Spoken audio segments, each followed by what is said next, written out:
Hi guys welcome to my new blog. आज रो blog Narayani temple जोटा कि आम ब्रह्मपुर टू 72 किलोमीटर डिस्टेंस रे अछि। ऑन द वे ट्रैवल कला बेले आपण मानको बहुत ही भल लागिबो कोन पे ना बहुत ही भल व्यू अछि जोटा कि चिल्लिकार जस्ट टिके टिके झलक हमको देखिबा को मिलुची जोटा कि तमे देखले ही जानि परिबो बहुत ही भल लागुची। On the way Khalikote and Keshpur घाटी पड़े जोटा कि आपण माने देखि पारछन्ती वीडियो रे।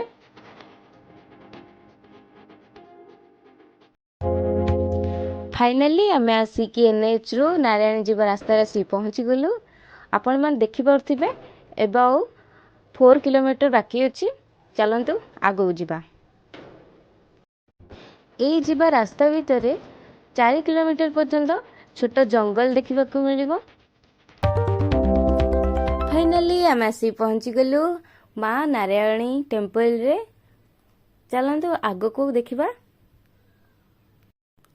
जो माने नारायण टेम्पल फर्स्ट टाइम पे आसीबे तो सेमाननको मु कहि रहउची कि एठे बहुत मांकड़ अछंती तो टिके केयरफुली जिबे। माँ नारायणी टेम्पल भीतर को जिपा पूर्व आपण माननको टिकट काटिबा को पड़िबो जार प्राइस थिला 5 टंका।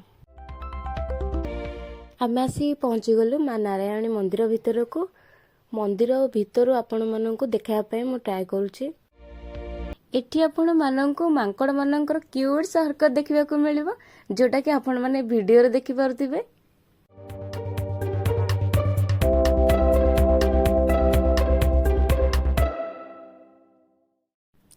एटा होची आम नारायणी मांकर मंदिर जोटा कि आपण मानन पाखरो देखिया पे ट्राई करूची। नारायणी टेम्पल पाखरे आपण माने देखिबा को पाइबे इको पार्क नारायणी।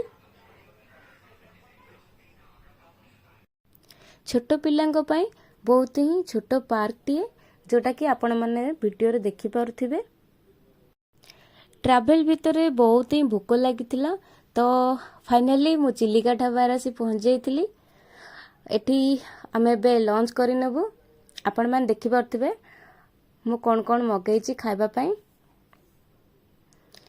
खाई सारला परे रिटर्न हेबा समय रे आमे बाटरे गोटे टावर देखिलु जोटे कि एठी फोटो उठेई पारिबे आउ एठी पूरा व्यू आपण माने देखि पारिबे। चिलिकार पूरा व्यू देखा जाउची जोटा कि बहुत ही भल लाଗୁची।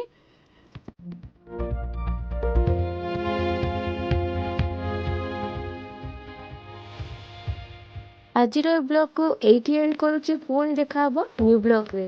प्लीज मो चैनल को सब्सक्राइब करंतु, लाइक करंतु एंड शेयर करंतु। Bye bye.